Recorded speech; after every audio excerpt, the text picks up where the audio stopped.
This is Jonathan Hansen. I'm the president of World Ministries International. I want to welcome you to the Warning Television program. Also, if you're listening on radio or shortwave, welcome.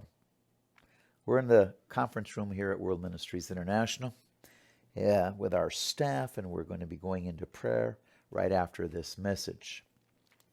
In ministry, if one is going to do something big, something great, they need to delegate.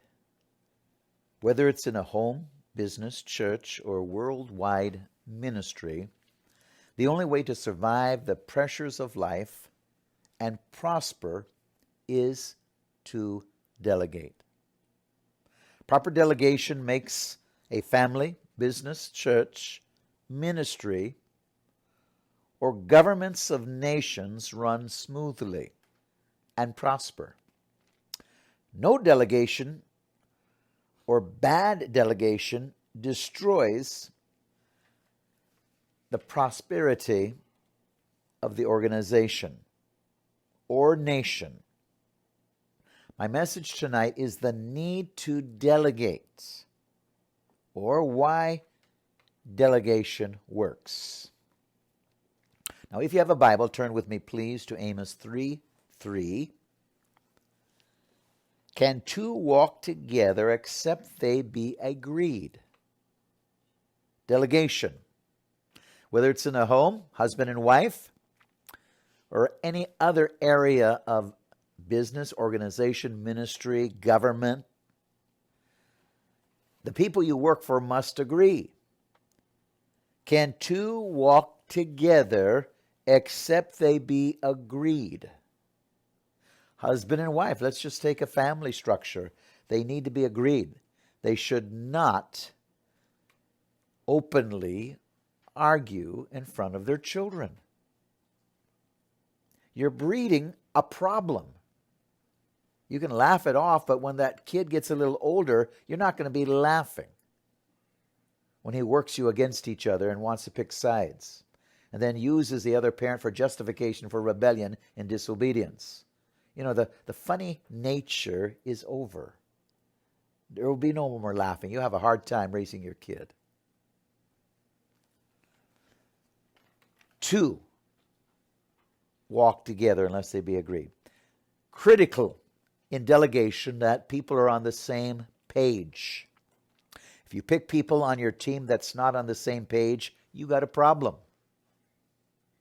They're going to undermine you. They're going to talk behind your back. They're going to whisper. You got a problem. It would have been better not to even have them on your team. Point number 1, God's authority is supreme. But not all people are willing to submit to God's authority. In a theocracy, however, no one should question God's authority. In a theocracy. One day that will happen. Jesus will return. He'll put his enemies under his feet, so to speak. It's at the Battle of Armageddon. He'll remove ungodly leadership from governments and nations. He'll put in righteous leaders to represent him. A theocracy. I can't wait for that day. I'm so tired of the nonsense in the world today. I'm tired of the nonsense that you see all over the place. I'd love a theocracy with God leading. Authority is the right or power to establish order and to enforce standards. Delegated authority is the responsibility to act on behalf of a superior actual authority, to act on his behalf. Whether you're the general manager acting on behalf of the owner, but now you are acting on the behalf of the owner, you have authority. Delegated authority from the owner or ownership. With these definitions in place, we can easily see how the principle of delegation operates. Authority is assigned to individual leaders who oversee the well-being of others. In the family and in the church, the delegation of authority directly affects the spiritual development and ministry of others. See, the family. Again, we come back to the family. I come back to the family a lot because the family is the strength of a nation. The family is what God ordained. He created family. I know the Democrats are trying to destroy the family. It's not how God instituted it any longer. Man, woman, baby. It's men and men. Women and women. Woman and an animal. I don't know how many definitions they have any longer, if it's 25, 30, of family. I read where even somebody married a building. Wow. I think that would be uncomfortable at night. I mean, I wonder how many splinters you got in the process. I mean, this is insanity. Can you imagine marrying a building? Who slept on who? Did the building sleep on you? Well, if it did, you're dead. I mean, you say, it's sarcastic, but it is so stupid, ladies and gentlemen. What is going on today? We've lost our sense. Around the world, they think we're nuts. They think America has gone crazy. 30 years ago, 20 years ago, this wouldn't be a topic. All of a sudden, we're racing toward, seems like hell itself. Authority within the church is established by appointment rather than election. Now, some churches have election. That's not the biblical way. You can even have some churches where they vote out the pastor. That's not the biblical way. We set it up apostolically, where, again, the senior pastor, when he leaves, should turn it over to a spiritual son or daughter. But it shouldn't be up for a vote. Everyone comes in like a career, and we leave it up to the congregation to vote. That's not biblical authority. That's not the example in the Bible. Moses did not tell the congregation, let's vote for the next leader. No, he appointed Joshua, and that was it. There was no debate. Joshua is a leader. And that's how it is through the scriptures. Authority within the church is established by appointment. It should be instead of election. Of course, most denominational churches operate sometimes through some form of electoral process. And that's why there's a problem. I've seen huge churches elect the wrong person, and a church of 5,000 goes down to 50. Crazy. I mean, do we let our children vote for the parents every 2 years? I would say when they're 4 or 5 years, every one of you parents would be voted out because the kid wants his way. And you're stopping him from watching his favorite television program, eating candy, not going to school. Hey, you're voted out. All they want is a rebel that will lead them. Isn't it, Sue? That's how stupid elections are.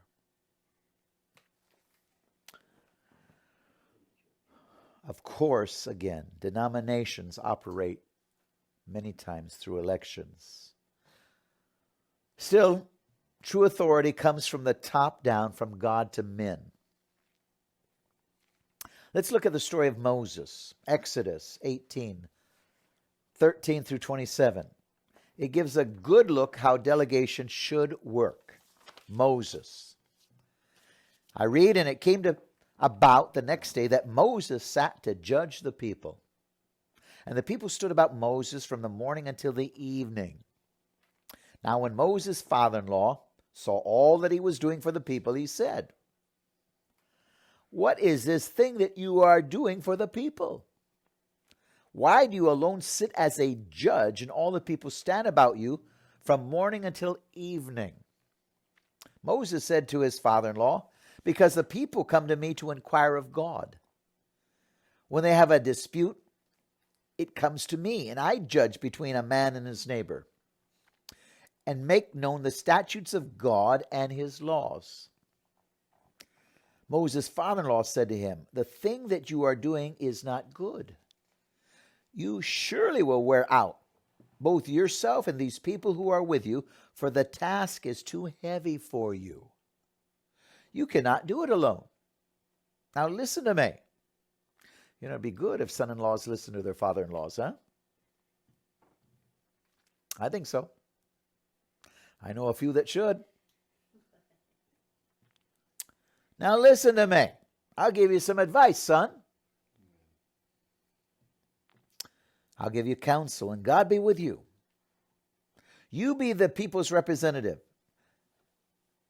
before God, and you bring the disputes to God. And then teach them the statutes and the laws, and make it known to them the way in which they are to walk and the work they are to do. Furthermore, you shall select out of the people able men who fear God, men of truth, those who hate dishonest gain.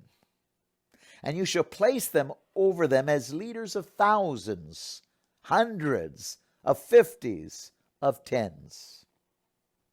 Let them judge the people at all times. Now, did we see the criteria for delegated authority? Select out of all the people able men. Not all men are able. Select able men who fear God. You know, that's a high criteria. Do you fear God? If you fear God, if you really fear God, then you're not going to get involved in schisms. You shouldn't get involved in murmuring. If you do, you got too much pride, and so you got a problem with your pride, and so you complain a little bit. If you want to know somebody that has too much pride, and if he's supposed to be working under somebody, if he complains or murmurs, he's got too much pride. Pride causes trouble. Pride also probably stops his prayers from being answered properly. There's no victory in pride. It hurts us. It stops us. You know, God hates the proud. He gives grace to the humble. We're supposed to pick able men who fear God, men of truth, those that hate dishonest gain. It's a major problem in a lot of governments. It's a major problem in Congress in the United States. Where are these people becoming multi-millionaires? There's graft somewhere. There's bribery somewhere. There's taking money from China somewhere, or Ukraine somewhere. Maybe their boy is taking money. Maybe their boy's a crook, and their father tries to get him off by threatening to fire somebody in the previous government of Ukraine. I mean, could that happen? Oh, God forbid. But it could happen, I think. Looks like it did happen. Somewhere along the line with somebody. Those who hate dishonest gain. And you shall place those over them as leaders of thousands, hundreds, fifties, and tens. Let them judge the people at all times, and let it be that every major dispute they will bring to you. Okay, if it's too big of a problem, bring it to you. But every minor dispute, they themselves will judge. So it'll be easier for you, and they will bear the burden with you. If you do this thing, and God so commands you, you know, he gave counsel, but he said, put it before the Lord. If God commands you, if God says, yes, this is good counsel, then you'll be able to endure, and all these people also will go to their place in peace. See, if you don't govern properly, even in the home, mother and father, there's not peace in the home. The children hate watching you yell at each other, complain to each other. You're not making peace, you're making confusion, and they're having a problem, and they align themselves with whoever they can manipulate. And then you pass that on where they have a problem in their marriage. fighting all the time, complaining. If you must fight, go behind closed doors, get away from your children. And if you can't do that, that means you are so proud you probably should have never got married. Because all you're going to do is pass your trouble on to your kids. A generational curse. Because you just got too much pride.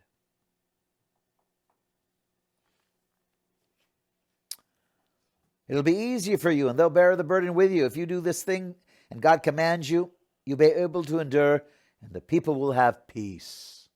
Don't we want peace in the home? Amen? Amen? Don't we want our children with peace? Yes. You want them all messed up. They need to go to counselors for the rest of their life. So Moses listened to his father-in-law and did all that he said. Moses chose able men out of Israel, made them heads over people, leaders of thousands, hundreds, fifties, and tens. And they judged the people at all times. The difficult dispute they would bring to Moses, but every minor dispute they themselves would judge. And that's a good way. That's delegated authority. Could Moses done a better job? Probably.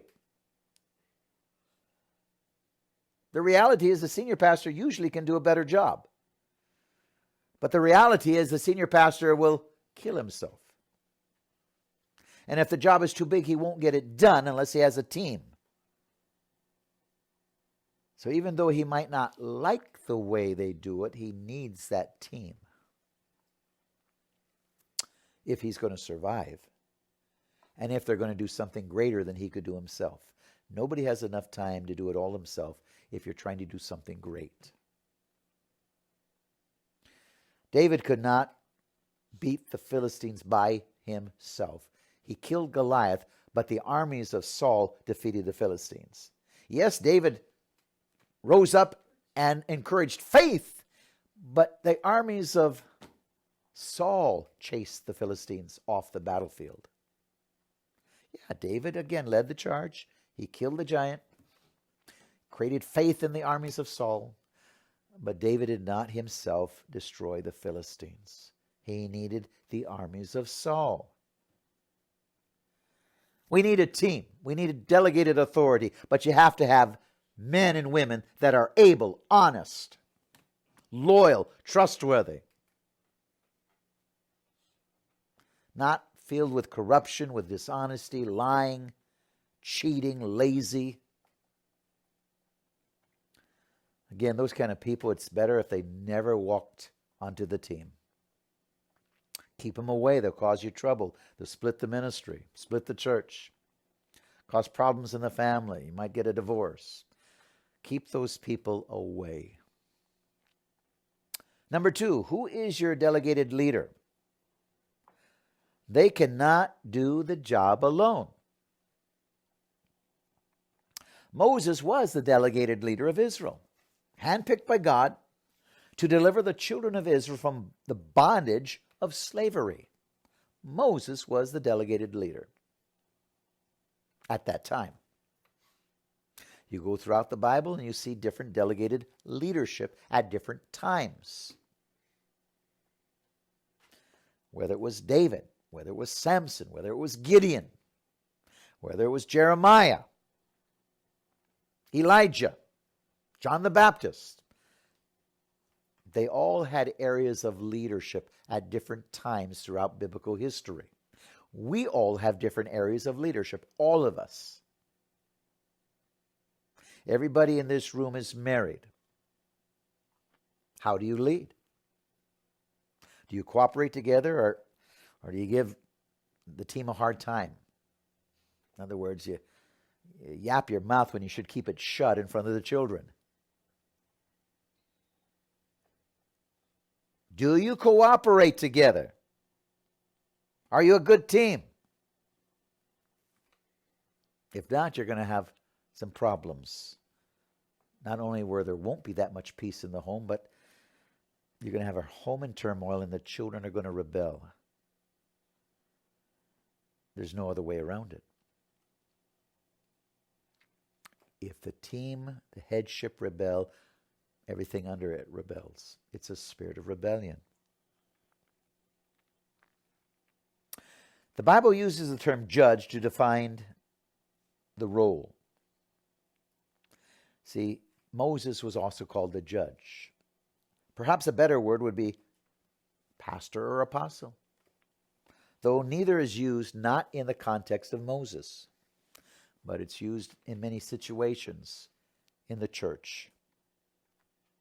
Beyond leading the entire nation, Moses also served as the arbiter in disputes. He was the negotiator, the judge. They have sometimes this in different countries.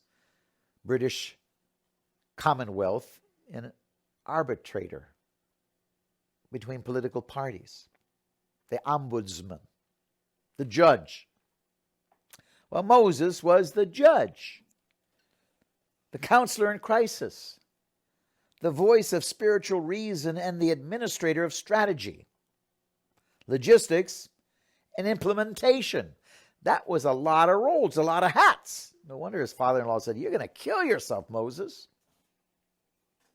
He was also the go-between and designated travel agent. He led them across the sea, led them in the wilderness. He needed some help, some people to go to. And he got some. Too many responsibilities for any man, including Moses.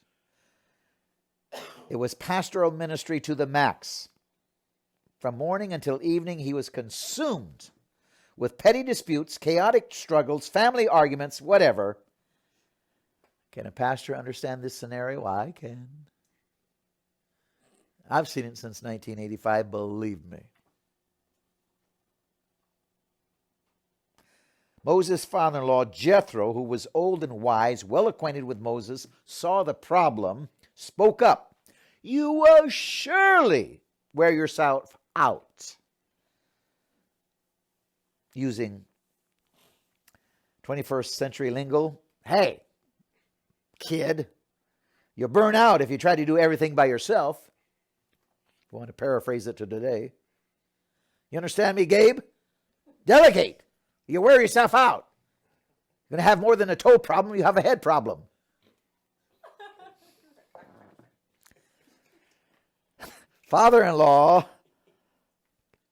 Fathers cannot always speak to their daughters' husbands easily. Unfortunately, the daughter's husband is too proud and arrogant sometimes. But Moses had lived within Jethro's household for 40 years. After defeating Egypt and traipsing around in the desert, Moses was probably not prepared to receive counsel from anyone else but his father-in-law. His unique calling was without precedent in history. His role was too large, too demanding for him to listen to just anyone. But Jethro had his ear and could speak to him in his burnt-out condition. "I'll give you counsel and God be with you." What an encouraging way to gain Moses' ear, "and God be with you." It's a good way to do it. It is vital understanding for any delegated authority to know that God is with you. You are his called and chosen leader. He must be with you. So Jethro offered counsel. You be the people's representative before God. That should be a primary function of a pastor, to pray and intercede for the people.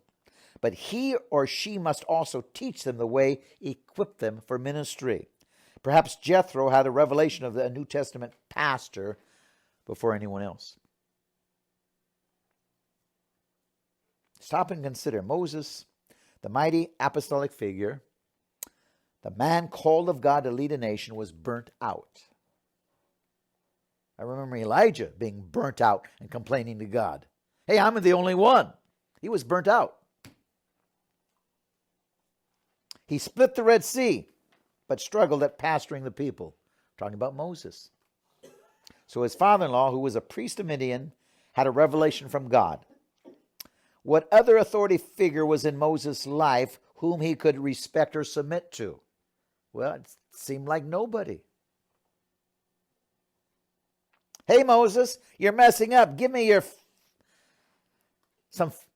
give you some fatherly advice." That's basically what his father-in-law said. Hey, you're messing up. Let me help you if you listen to me.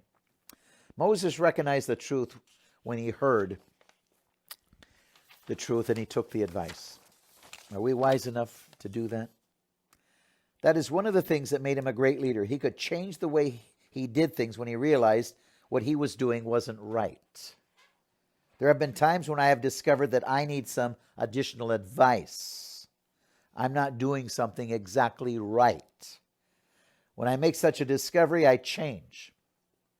That's why I'm connected with broad-based apostolic leaders. That's why we have 120 professors in a Bible school teaching. I believe in delegated authority. I believe in the wise counsel of the elders, so to speak. They help me recognize when I'm making mistakes. Everyone needs to be connected to others who can help them identify weaknesses, flaws, or problems in their lives. If not, people become blind to them and just keep making the same mistakes. My wife Adalia helps me with her opinion too. She's helped me a lot.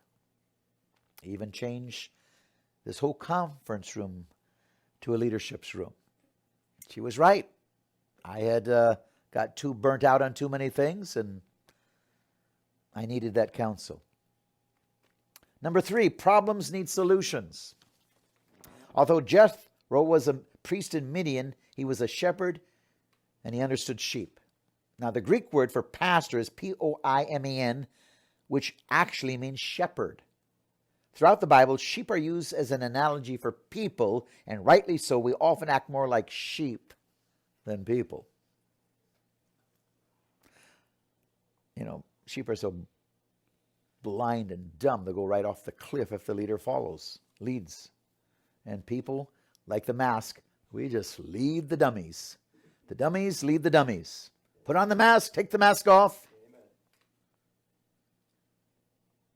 Moses was doing many things right, but as a judge, he was not doing well. At this point, where Jethro had a revelation of the pastoral side of Moses' ministry and what Moses needed. What a blessing for Moses. His father-in-law could see what he could not. He provided a solution that Moses could understand. Don't try to do everything yourself. You have leaders who can help you. Delegate authority to others. Let them carry the burden with you. If a nation, church, ministry, or family are to succeed, grow, and prosper, there must be delegation. In a family, father, mother, and children all have different responsibilities, different jobs to do. If they feel the house is functional, that's because they're doing their job. If it's dysfunctional, they're not doing their job. They're not working as a team. The same principle holds true for a business, ministry, or nation. A team is needed that are loyal, honest, and able, God-fearing, to fulfill the mandate God has given the ministry or nation. God bless you.